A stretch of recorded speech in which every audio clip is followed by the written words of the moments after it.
தேவனுக்கே மகிமை உண்டாவதாக. எனக்கு அன்பான கர்த்தருடைய பிள்ளைகளே, கர்த்தருடைய ஜனமே, உங்கள் யாவரையும் ஆண்டவராக இயேசுவின் நாமத்தினாலே வாழ்த்துகிறேன். உங்களை ஆசீர்வதிக்கிறேன்.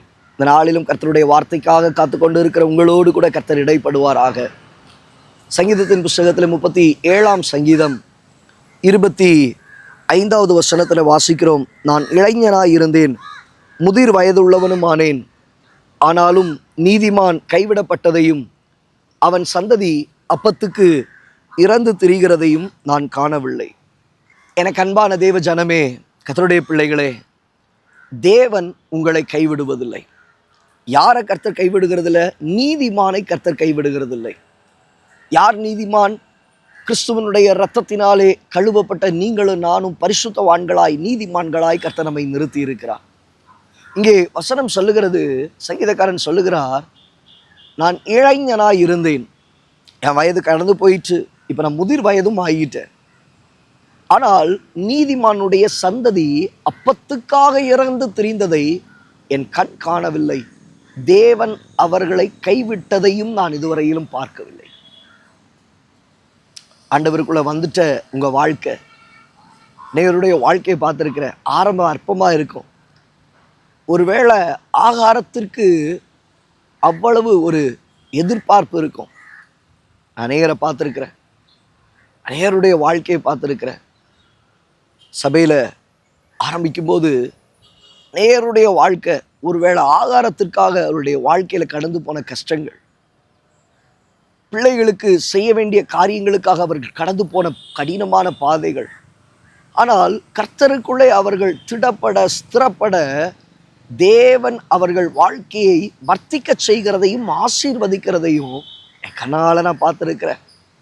நாளுக்கு நாள் அவர்கள் பெருகி இருக்கிறார்களே தவிர ஒரு இடத்திலும் தேவ ஜனங்கள் சிறுமைப்பட்டு போகவில்லை. ஒரு இடத்திலையும். அங்கே அதை தான் சங்கீதக்காரன் சொல்லுகிறான், இளைஞனாய் இருந்தேன், முதிர் வயதுள்ளவனுமானேன். முதிர் வயதுள்ளவனுமானேன். நீதிமான் கைவிடப்பட்டதையும் நீதிமானுடைய சந்ததி அப்பத்துக்கு இறந்து தெரிந்ததையும் கண் பார்க்கலையேப்பா. ஆண்டவர் ஒருபோதும் உங்களை கைவிட மாட்டார். அப்பத்துக்கு ஒரு நாளைக்கு கர்த்தர் இறந்து தெரிய விட மாட்டார். நாளுக்கு நாள் நாளுக்கு நாள் நாளுக்கு நாள் உங்கள் வாழ்க்கையை கர்த்தர் பெருக பண்ணுவாரே தவிர ஒரு நாளும் சிறுமைப்பட கர்த்தர் அனுமதிப்பதில்லை. தாவீதுனுடைய வாழ்க்கை, அவன் முடிஞ்சிட்டு நினைக்கிறான். அங்கே ஆடு மேய்த்தவனுடைய வாழ்க்கை அது. ஆட்டை மேய்த்துக்கிட்டு இருக்கும்போது அவனை பார்க்கறதுக்கு தாய் தகப்பன் இல்லை, சகோதரன்மார் இல்லை. ஆனால் ஒன்று, கர்த்தரை துதிச்சுக்கிட்டே இருக்கான், கர்த்தரை மகிமைப்படுத்திக்கிட்டே இருக்கிறான். அந்த அந்த அந்த அந்த அனுபவத்துக்குள்ளே அவன் போய்கிட்டே இருக்கிறான். அங்கே யாரும் அவனை கண்ணோக்கி பார்க்கறதுக்கு இல்லை. நாட்கள் கடந்தது, காலங்கள் கடந்தது. கர்த்தர் அவனை தம்முடைய தாசனை கொண்டு கர்த்தரை அபிஷேகிக்கிறார். அபிஷேகம் அவன் மேலே கடந்து வந்தது. நாட்கள் கடந்து போகுது. கர்த்தர் அவனை ராஜாவாக அபிஷேகிக்கிறார். ஜெயத்தை கர்த்தர் கொடுக்கிறார். ஒவ்வொரு பாதைகள் அங்கே பார்க்கும்போது கைவிடப்பட்ட போல பல சூழ்நிலைகள், சொந்த குடும்பத்தாரால, மாமனால, மனைவியால, சொந்த பிள்ளையினால அவன் கைவிடப்படுகிற ஒரு சூழ்நிலை. ஆனாலும் கடைசி வரையில் அவனுடைய முதிர் வயது வரைக்கும் நீங்கள் பார்த்துட்டிங்கன்னா நல்லா தெரியும், கர்த்தர் எந்த இடத்துல அவனை கைவிடலை.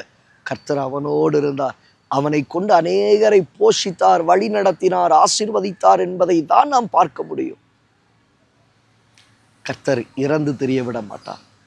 கர்த்தர் கைவிட மாட்டார். கண்களை மூடி ஜெபிக்கலாமா?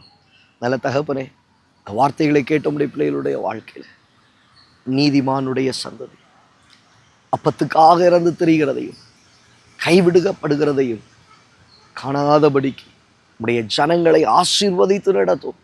இந்த வேளையிலும் ஐயோ, என் வாழ்க்கையில் இந்த தேவை சந்திக்கப்பட்டால் நலமாக இருக்கும் என்று எதிர்பார்ப்போடு இருக்கிறாங்கல்ல, அவங்க தேவைகள் இந்த நேரத்தில் சந்திப்பீராக. ஆகாரங்களை தருவீராக, திருப்திப்படுத்தி நடத்துவீராக. இயேசுவின் நாமத்தில் பிதாவே. எனக்கு அன்பான தேவ பிள்ளையே, உடைய வார்த்தையின்படி இளைஞனாயிருந்தேன், முதிர் வயதுள்ளவனுமானேன். நீதிமானுடைய சந்ததி கைவிடப்பட்டதையும் அப்பத்துக்கு இறந்து தெரிந்ததையும் என் கண் காணவில்லை. கர்த்தர் கைவிட மாட்டார். கிருபையாய் நடத்துவார், பாதுகாப்பார். God bless you.